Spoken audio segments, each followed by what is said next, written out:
Okay, we all know the ending, right?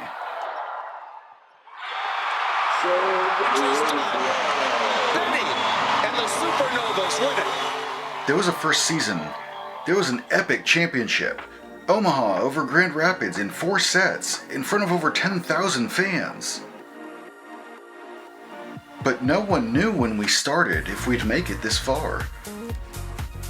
You see that guy? That's me. Don't worry, this isn't my story, but you need to know why I'm the one telling it.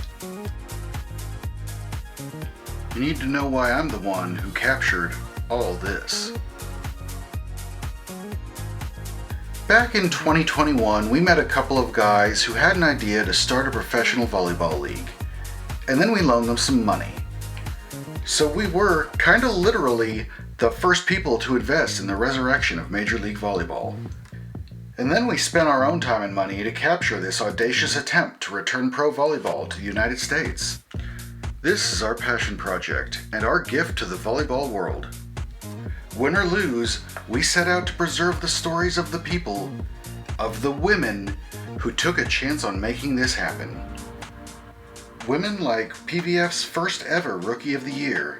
I didn't even know if I was going to make the starting 14 roster, and then I'm Rookie of the Year. The first ever Coach of the Year. You know, someone had asked, did you ever dream of being a coach at a pro level? And I said, well, no, because it didn't exist. Veterans like Jenna Rosenthal. These kids don't know. These kids don't know what it's like to sleep on a couch in Finland. And everyone else behind the scenes who helped make pro volleyball real. To the casual viewer, this is just a game.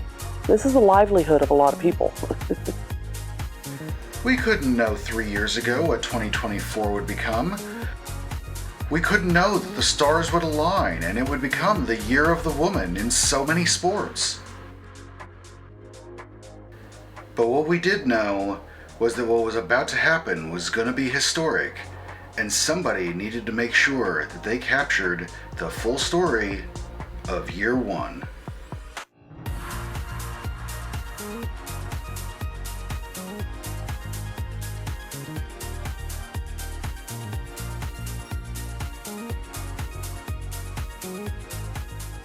So Ashley Evans, who's a setter for the Grand Rapids Rise, as you know, got contacted by one of our founders through her dad, Dave Evans. He's in the Cincinnati area. And Ashley provided me a list of about 16 to 18 players to call to start with, really just to start, talking about the league. And gosh, this was September of 22? Yes, September 22. And I think Jenna was the second person I called. I was at home working, and I knew I still had more volleyball to play, but the price of playing overseas had gotten too great. And when I was offered a chance to get involved with this project to advance the sport, both at home and for women in general, I had to say yes. I was asleep in bed.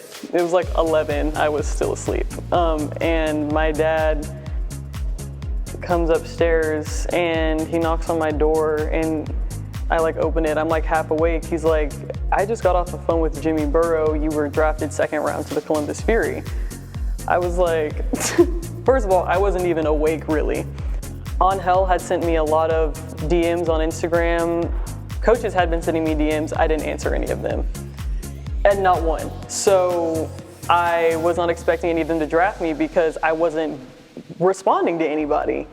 So I was like, how did I get drafted if I'd never answered anybody's messages? My dad was very excited. He had already called the entire family and was like, my daughter is going pro. And I hadn't even said yes yet. I was like, oh my gosh, he is so excited. Yeah, so my mom actually sent me a DM about PVF on Instagram. And I was like, what is this, what is this league? I don't know what's going on. I waited a couple months while I was overseas in Italy to hear more about it, to see who was committing to it, for the people that were quote on I'm in kind of posts. And then I finally saw Kathy George from Michigan State. She posted about it. And that's when I knew that this is the real deal, because Kathy George, knowing her, playing against her players over the years, she's the real deal. So I hit her up immediately. I was talking to Steve Aird actually to see if he can, get me in, get me connected to people in the league, because I knew that it was going to be something big. So I wanted to get on ahead immediately. Yes, I was waiting, I was watching, I was patient, because you hear about leagues all the time that are going to start, even just leagues in the area. You never know, what's real, what's not, especially on social media. So I really had to, be patient with that.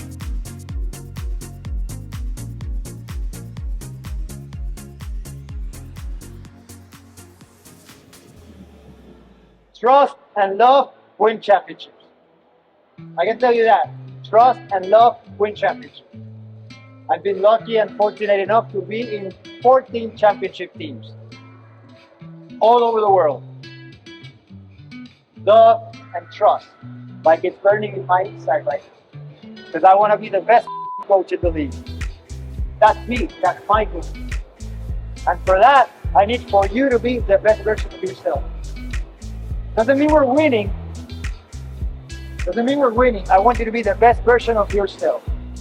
I mean, with it being week one and it being day one, it already feels like it's real and it's so much more exciting. Like I've been saying I'm excited about this for a year now, and that's super true. Like I was excited before, but now being with the team again and all of that stuff, it feels like it's what I was supposed to do, especially since I'm kind of calling this my out of retirement phase. I quit playing in Germany, and I thought that was at the end of my career. Another American about to come on the court from Wisconsin, USA, Jenna Rosenthal. So I left Germany in 2021, and I really thought that was the end. Rotating through purely for mobility, but you're holding that ball above your head, focusing on the lower strength and the hip sphere. These kids don't know what it's like to sleep on a couch in Finland, because that's your apartment. These kids don't know what it's like to not have really nice facilities or medical care. I wouldn't trade those experiences for anything, but I'm so happy that they get to continue their love of the game without all of that. So now being here in a gym with months to practice and months to grow my craft again, it feels right, both up here and I had knee surgery 2 months ago, so I was a little bit nervous about how that would feel in my body again, because this is my first chance to move laterally again and move on a court, and it feels the same. I feel like I'm flying again.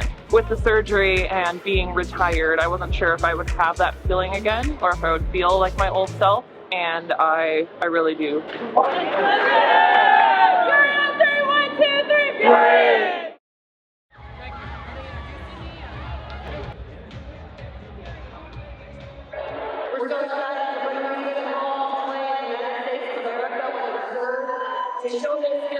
I couldn't have asked for more. I couldn't have asked for more out of the first weekend of games. I was in Omaha, and then we flew to Grand Rapids, and then we flew to Orlando, and I was on 6 planes in 3 days. And I believe that the number was 25,000 in paid attendance. Those 3 arenas, which was fantastic. And the 2 games that went to 5 setters, right? The first one that Atlanta won. And Stringer serving match point for the Atlanta Vibe. Hence to Edmond, who ends it. The Atlanta Vibe win the first match in Pro Volleyball Federation history. Unbelievable. In the 5th, and then the Orlando game that went to 5. And that'll do it. Good vibes only for Atlanta. They win their second 5-setter. It's been absolutely incredible, especially from the athlete side.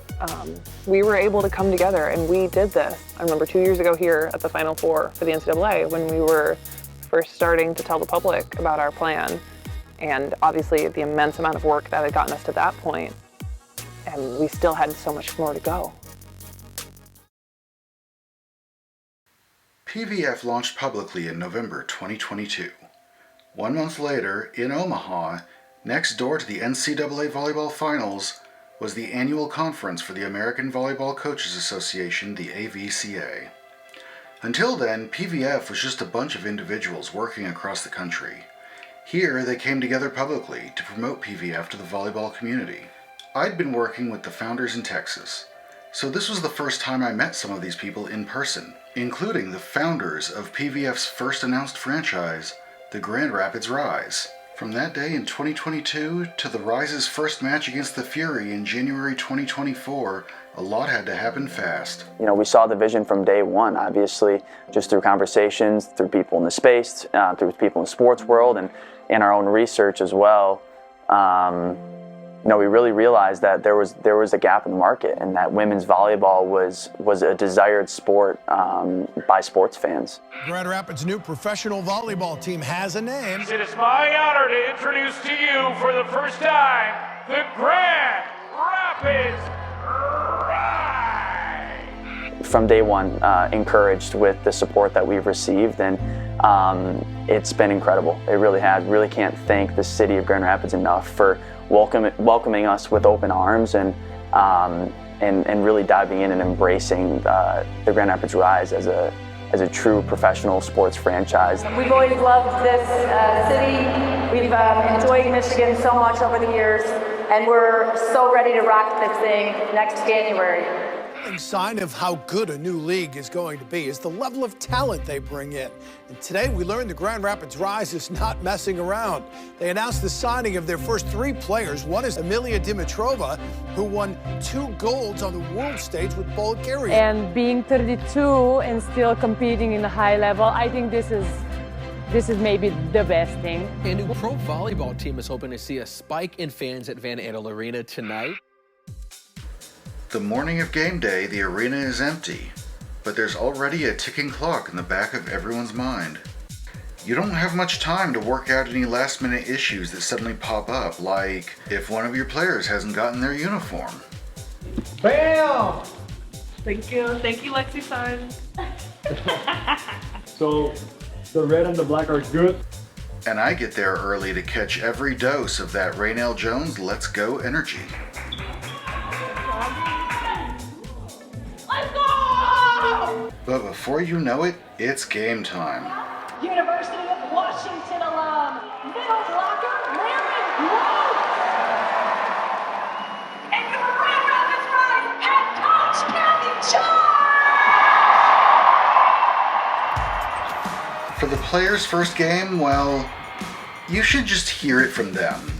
So before the Grand Rapids game, which is our first game, I wasn't as nervous as I thought I was going to be. It looks like we're about ready to get underway here inside Van Andel Arena, inside of a sold-out crowd. We were prepared to, work hard, to play hard volleyball. We knew some of the players. I was surprised to be starting.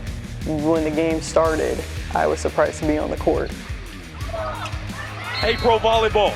Welcome to Grand Rapids as the Columbus Fury able to welcome them in as they score the first point here tonight. So I was still surprised that I made the starting 14, and then I was starting 6th row. And then attack from the rookie Cooper, putting that one away. That's a great way to start off your professional career with a kill, the first point. Cooper. This one just trying to fend it off. And so it was like the most surreal feeling being out there in this packed arena as a 6th row outside, starting on a professional team as a rookie. It was like so many things were going through my mind. Chasing it down. Fury out of system. Cooper, though, able to get it over. Raynell Jones, an absolute legend during her time at Maryland. Angel introduced the game as a friendly match, so we took it as a friendly match. Dimitrova.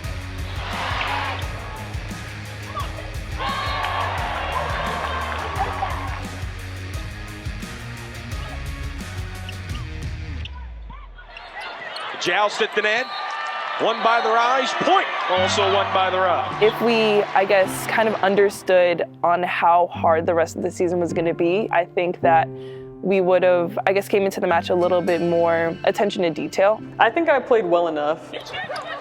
Wins, defends the campfire. Cooper comes up again, and she's able to find a piece of hard wood. If anybody's going to get him back into it, it's going to be Reagan Cooper. It wasn't because of how I played or how we played as a team that I felt off after the game. It was more so just like the vibe. Like I felt like that was not the right way to be feeling starting off my first professional game. Just not very confident, a little bit confused. We sadly did not, get the W with that game. Overpass, punished by Kayla Caffey. The Grand Rapids Rise win the first ever 3-setter. I think we needed that game to see how we worked as a team in game, because you don't know until you finally have that moment. Subs are allowed. Dimitrova. And again, just some miscommunication from the Fury. That was it's not fun losing. I hate losing. So that was not fun at all, but I think we needed that to see the areas that we needed to improve. Coming up on year one. There's a bigger purpose for why our schedule was built the way it is. However, With 2 games, Atlanta Vibe's already played, so you're fighting from behind, learning your team. It's not a moment, like it is here. This is our new reality. They're finding Cooper wherever she is. Right. Was there anything in particular that just helped you smash the shit out of them?